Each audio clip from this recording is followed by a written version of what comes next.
Assalamualaikum warahmatullahi wabarakatuh. Halo semuanya, kami dari kelompok 3 kelas 2A akan menjelaskan materi mengenai matematika Pitagoras dengan dosen pengampu mata kuliah sejarah matematika Bu Atin Warmi MPD. Sebelumnya, perkenalkan anggota dari kelompok kami, yaitu ada Indah Permata, Indari Oktavinata, Intan Wahyuni Juliana, dan Christine Natalia. Nah, submateri yang akan kita bahas yang pertama yaitu mengenai sejarah Pitagoras, yang kedua hubungan aritmatika dan geometri, yang ketiga hubungan geometri dengan aljabar, dan yang terakhir mengenai teorema Pitagoras. Yuk langsung kita bahas ke materi yang pertama.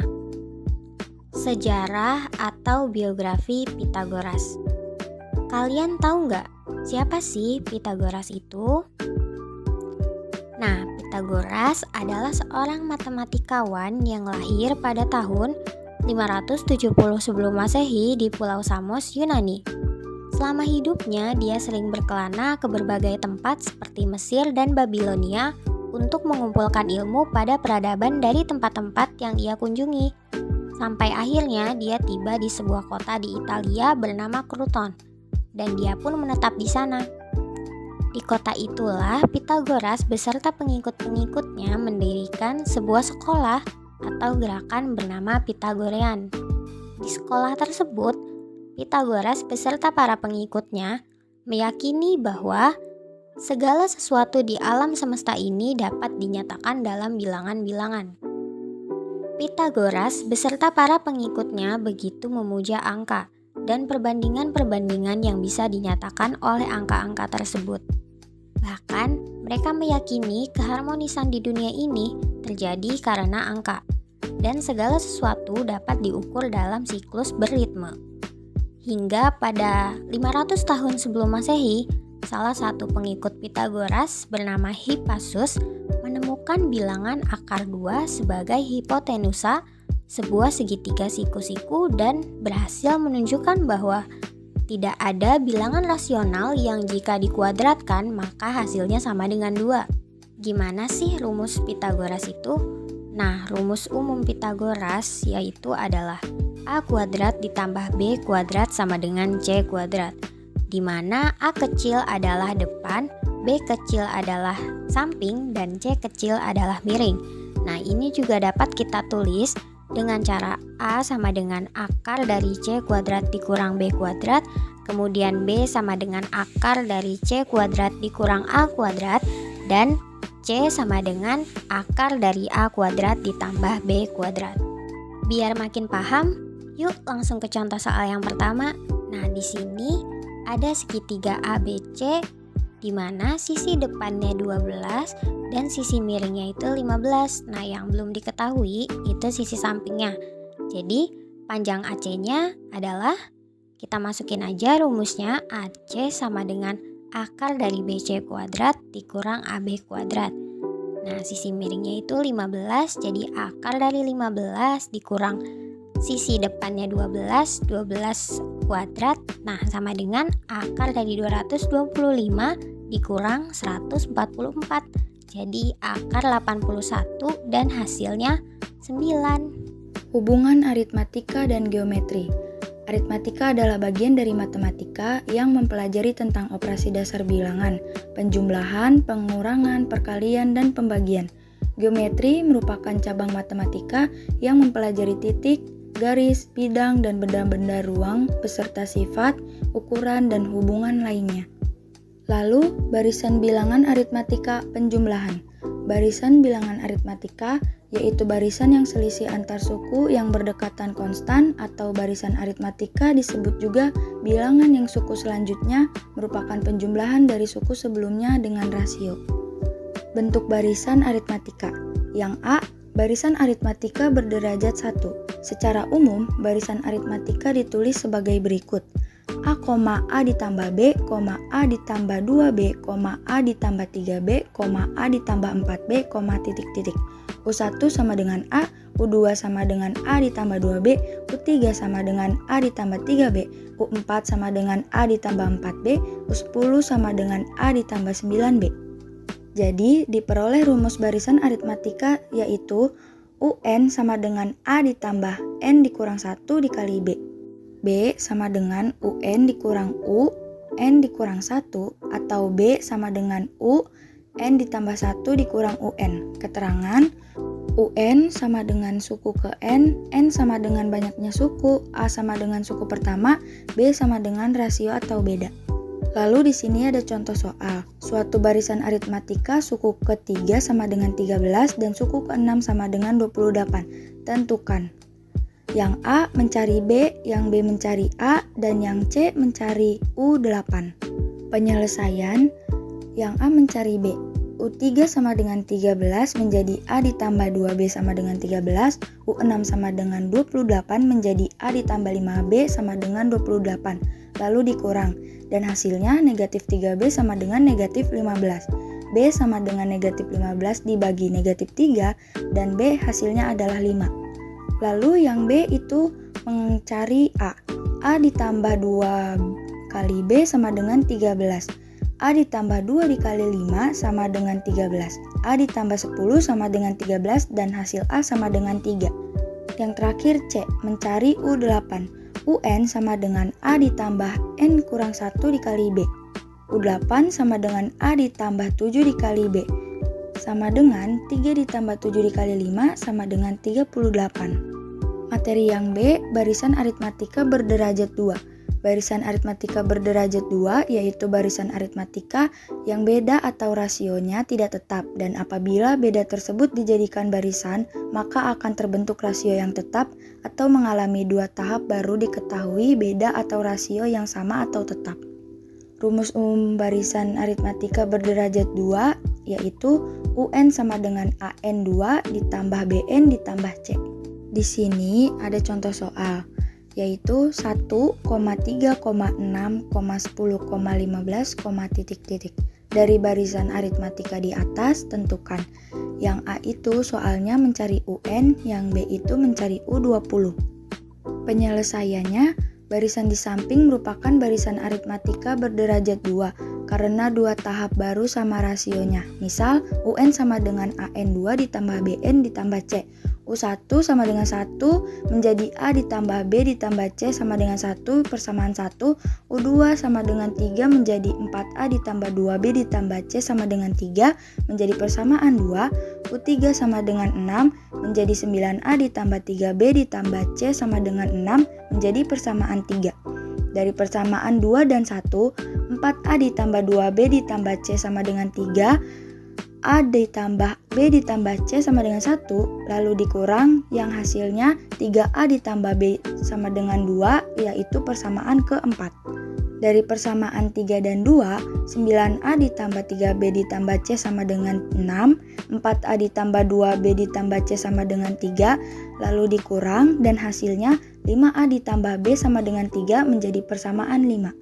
Selanjutnya dari persamaan 5 dan 4, untuk mencari nilai A, 5A ditambah B sama dengan 3, 3A ditambah B sama dengan 2, dikurang, dan hasilnya 2A sama dengan 1, A sama dengan 1/2.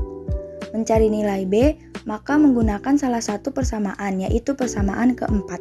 3A ditambah B sama dengan 2, 3 dikali 1/2, ditambah B sama dengan 2, 1 dikali 1/2 ditambah B sama dengan 2, B sama dengan 1/2. Mencari nilai C, maka gunakanlah persamaan 1. A ditambah B ditambah C sama dengan 1, 1/2 ditambah 1/2 ditambah C sama dengan 1, 1 ditambah C sama dengan 1, jadi C sama dengan 0.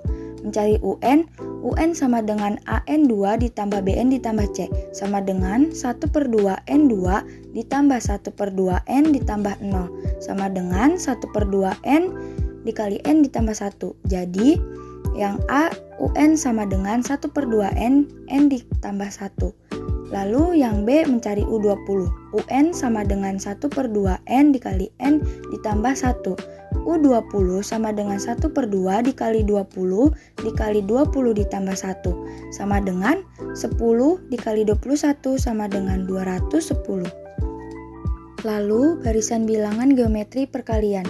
Barisan bilangan geometri perkalian yaitu suatu barisan bilangan yang suku-sukunya terdiri dari atau terbentuk dari perkalian antara rasio dengan suku sebelumnya. Bentuk umum dari suatu barisan geometri adalah A, A dikali R, A dikali R2, A kali R3, A kali R4, A kali R5, titik-titik. Rumus barisan bilangan geometri secara umum, UN sama dengan A kali Rn dikurang 1. Lalu ada contoh soal yang terakhir, sebuah barisan geometri diketahui U3 sama dengan 18 dan U6 sama dengan 486. Tentukan A yaitu mencari A dan R, yang B mencari U7. Penyelesaian, yang A U3 sama dengan 18 menjadi A dikali R2 sama dengan 18, U6 sama dengan 486 menjadi A dikali R6 sama dengan 486. U6 dibagi U3 sama dengan 486 dibagi 18 menjadi A dikali R5 dibagi A dikali R2 sama dengan 486 dibagi 18. R3 sama dengan 27. R sama dengan 3. Lalu A dikali R2 sama dengan 18, A dikali 3 pangkat 2 sama dengan 18, dan A yaitu sama dengan 2. Lalu yang B mencari U7. U7 sama dengan A dikali R6 sama dengan 2 dikali 3 pangkat 6 sama dengan 2 dikali 729 dan hasilnya 1458. Selanjutnya yaitu ada hubungan geometri dengan aljabar. Apa sih hubungan geometri dengan aljabar itu? Dalam ilmu matematika terdapat salah satu cabang yang menggabungkan antara aljabar dan geometri, yaitu geometri analitik. Dengan membuat korespondensi antara persamaan matematika secara aljabar dengan tempat kedudukan secara geometrik, diperoleh suatu metode pemecahan masalah geometri yang lebih sistematik dan lebih tegas. Ada beberapa pemodelan aljabar. Yang pertama yaitu pemodelan aljabar dalam geometri datar. 1. Memodelkan bentuk konstanta. Perhatikan bentuk di bawah ini. 3 sama dengan 3 dikali dalam kurung 1 dikali 1. Bentuk di atas dapat dimodelkan dalam geometri datar sebagai berikut, yaitu ada dalam gambar dengan panjang dan lebar sama-sama 1. Yang kedua yaitu pemodelan aljabar bentuk variabel ke dalam geometri datar. Yang pertama yaitu variabel berpangkat 1 dengan contoh 2x sama dengan 1 dikali x ditambah 1 dikali x. Bentuk di atas dapat dimodelkan ke dalam 2 kali luas daerah persegi panjang yang masing-masing memiliki panjang sama dengan x dan lebar sama dengan 1. Dan ada contoh gambarnya. Selanjutnya yaitu ada variabel berpangkat 2 dengan contoh x kuadrat sama dengan 1 dikali dalam kurung x dikali x.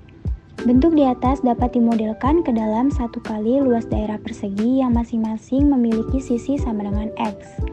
Bentuk geometri datarnya adalah ada pada gambar tersebut. Selanjutnya yaitu dua variabel yang berbeda.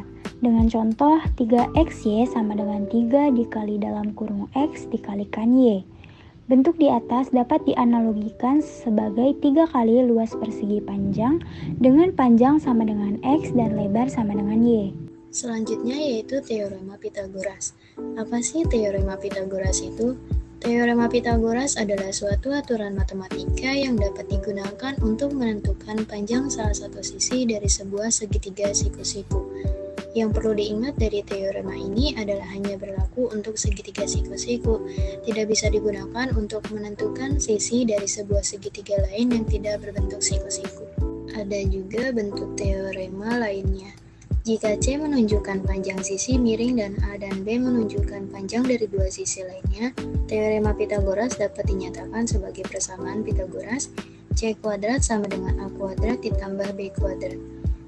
Jika panjang sisi miring C dan salah satu sisi A atau B diketahui, maka panjang sisi lainnya dapat dihitung sebagai A kuadrat sama dengan C kuadrat min B kuadrat atau B kuadrat sama dengan C kuadrat min A kuadrat. Persamaan Pitagoras menghubungkan sisi-sisi segitiga siku-siku dengan cara yang sederhana, sehingga jika panjang kedua sisi diketahui, panjang sisi ketiga dapat ditemukan.